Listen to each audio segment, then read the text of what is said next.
السلام علیکم ورحمۃ اللہ وبرکاتہ۔ بسم اللہ الرحمن الرحیم۔ میرے محترم دوستوں، بزرگوں، بھائیوں اور بہنوں، آج ہم جس موضوع پہ بات کرنے جا رہے ہیں کہ اذان کی جواب کیسے دینا چاہیے۔ یہ اذان اتنی بڑی دولت ہے کہ اسی راستے پہ ہم پورا دین سیکھتے ہیں۔ آج ہم آپ کو بتائیں گے کہ اذان کی جواب کہنا چاہیے۔ اذان جو ہے یہ اللہ رب العزت کی ایک بہترین نعمت ہے جو پیارے نبی صلی اللہ علیہ وسلم کے ذریعے سے یہ ہم کو ملی ہے۔ اسی راستے سے ہم دین اور سنت کی کامل اتباع کر سکتے ہیں۔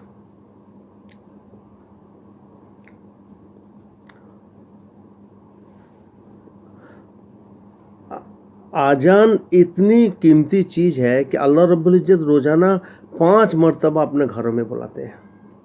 سب چیز تو تھوڑا تھوڑا دیکھیے، رمضان پورا سال میں ایک بار 30 دن، حج زندگی میں ایک بار، زکوٰۃ مالداروں کو فرض ہے سال میں ایک بار، لیکن اذان روزانہ 5 مرتبہ اللہ تعالیٰ نماز سے پہلے اذان دلا رہے۔ اور بعض جگہ تو 6 مرتبہ ہوتا ہے کہ تہجد کے وقت میں بھی اذان ہوتا، ہمارے یہاں نہیں ہوتا۔ اسی لیے اس اذان کی بڑی قدر کرنا چاہیے۔ اللہ ہمیں معاف کرے کہ بہت اہتمام کرنا چاہیے، اذان کی جواب دینے میں اہتمام کرنا چاہیے بہت۔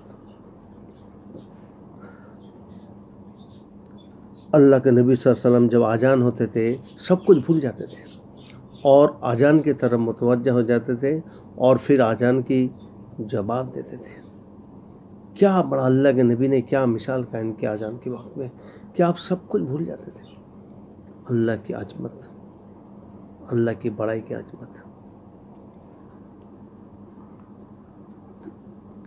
اور یہ اذان اگر آپ غور سے سنیں گے تو ایمان یقین کی مایا بھی پیدا ہوگا۔ زبردست اذان ہے۔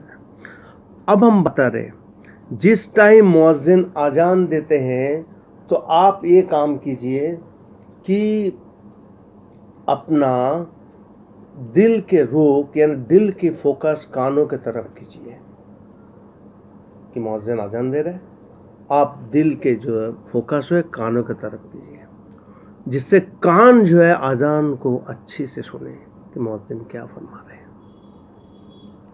یہ فوکس کے کمال ہے۔ دل کی فوکس کان میں جائے گا اور کان کی فوکس مؤذن کی طرف جائے گا، اذان کی آواز کی طرف جائے گا، اور دماغ میں جو میموری ہے وہاں سے اذان کے معنی کو آپ اگاڑیے۔ اللہ اکبر، اللہ اکبر، اللہ ہی بڑا ہے، اللہ ہی بڑا ہے، اشہد ان لا الہ الا اللہ، اللہ کے علاوہ ہمارا کوئی معبود نہیں ہے، اشہد ان محمد رسول اللہ، اس کی بے شک اللہ کے حضرت محمد صلی اللہ علیہ وسلم اللہ کے نبی ہے۔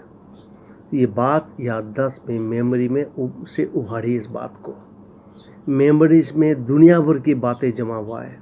بچپن سے جو کچھ کیا، جو کچھ دیکھا، جو کچھ سوچا، جو کچھ سب میموری میں بیٹھا ہوا ہے۔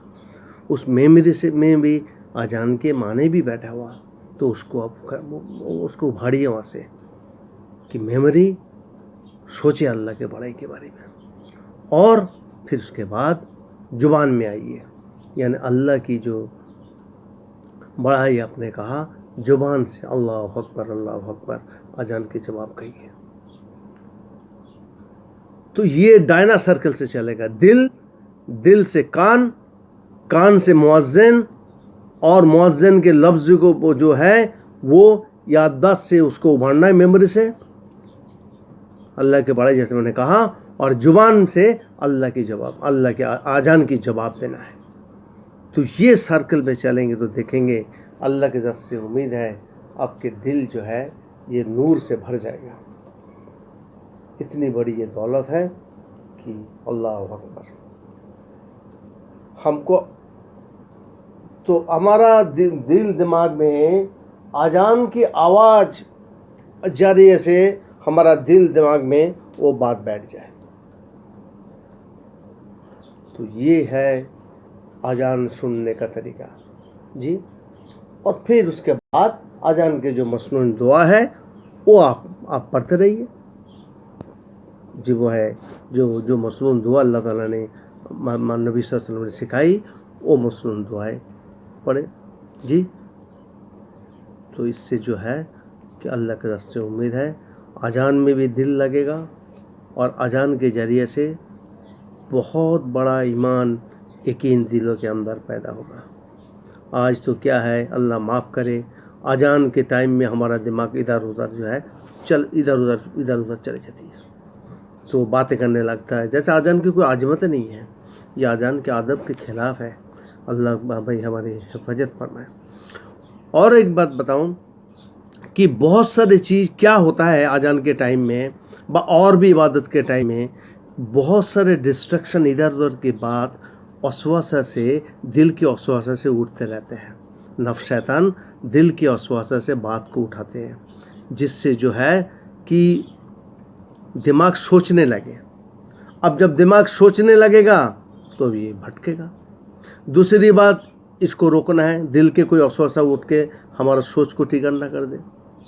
اور دوسری بات یہ ہے کہ ایک طریقہ ایک چیز اور ہوتا ہے کہ شیطان کیا کرے گا کہ یادداشت سے مختلف بات اٹھا کے دماغ کو سوچنے میں لگائے گا کہ وہ سوچنے لگ جائے اور وہ بیکار کی چیزوں کی طرف چلے جائے، نان پازیٹیو کی طرف چلے جائے، بلکہ اذان بھول جائے کہ وہ اذان ہو رہا ہے، یہ بات کو بھول جائے. اب دماغ جو ہے وہ دوسری طرف چلے جاتی ہے. اس کو روکنا ہے، اور وسوسہ کو روکنا ہے. یادداشت سے کوئی غلط بات اٹھ کے سوچ کو اسٹیمولیٹ نہ کر دے، اس کو روکنا ہے. اس کے بعد شیطان کیا کرے گا کہ ماحول کے اوپر حملہ شروع کر دے گا، جس سے سینسز کے اوپر آنکھ کچھ دیکھ لے گا، کان کچھ سن لے گا. جیسے موبائل کے فون گھنٹی بج گئے، اب فوکس چلے گا گھنٹی کی طرف، دروازہ کے گھنٹی بج رہا ہے ادھر چلے جائے گا. ہو سکتا کار کے ہارن بھی آ جائے، بچوں کو چلانے کا آ جائے، یہ کچن کے اندر کوئی بات ہو گئی کہ بھائی اس کی آواز آ جائے. یعنی مسئلہ کہ شیطان کسی طریقے سے اذان کی طرف متوجہ نہیں رہنے دے گا، ادھر ادھر کی بات بھٹک کے اس کو اذان سے اس کے دماغ ہٹ جائے، اذان کی طرف اس کی مطلب فوکس نہ رہے. یہ سب مختلف راستوں سے حملہ کر کے اس کو جو ہے دھیان، اذان سے دھیان کو ہٹانے کی کوشش. شیطان دیکھیں نفس شیطان خاص ہمارا کھلا دشمن ہے. وہ ہر طرح سے کوئی عمل نہ کرے، اور یہی کام نماز میں کرتے. اگر آپ اس میں یہاں سے آپ سیکھ لیں گے تو اللہ کے راستے سے امید ہے کہ دیکھیں گے کہ نماز بھی اچھی ہو جائے گا اگر اس طرح کنٹرول کریں گے جی. تو پھر کیا ہے کہ ہم اس کو روکیں، اس کے بعد نماز کی تیاری کر لیں. یہ موٹی موٹی باتیں آپ دھیان میں رکھ کے میں نے اس لیے اس کو بنایا کہ یہ اذان کے راستے سے دین کو اپنا اندر داخل کرنا ہے. ابھی ہم نے کسی کو پوچھا بھائی تم کیسے اذان سنتے ہو؟ بھائی اذان ہوتا سنتا ہوں. یعنی دل آزاد، فوکس آزاد، کان آزاد، دماغ آزاد، میموری آزاد جی، زبان آزاد. اب کیا ہوئی؟ بس ہو گئے. اب اس لیے یہ بات میں نے اچھے سے طریقے سے سکھانا چاہتا ہوں کہ اذان کے ٹائم میں بالکل سوئچ آف ہو جائے سب چیزوں سے، کسی چیز کی طرف دھیان نہ رہے. بس نبی صلی اللہ علیہ وسلم سب کچھ بھول جاتے تھے. اب کو اذان کے اچھی سے اذان کے دیجیے، اس کے بعد فوراً نماز کی تیاری. السلام علیکم ورحمۃ اللہ وبرکاتہ.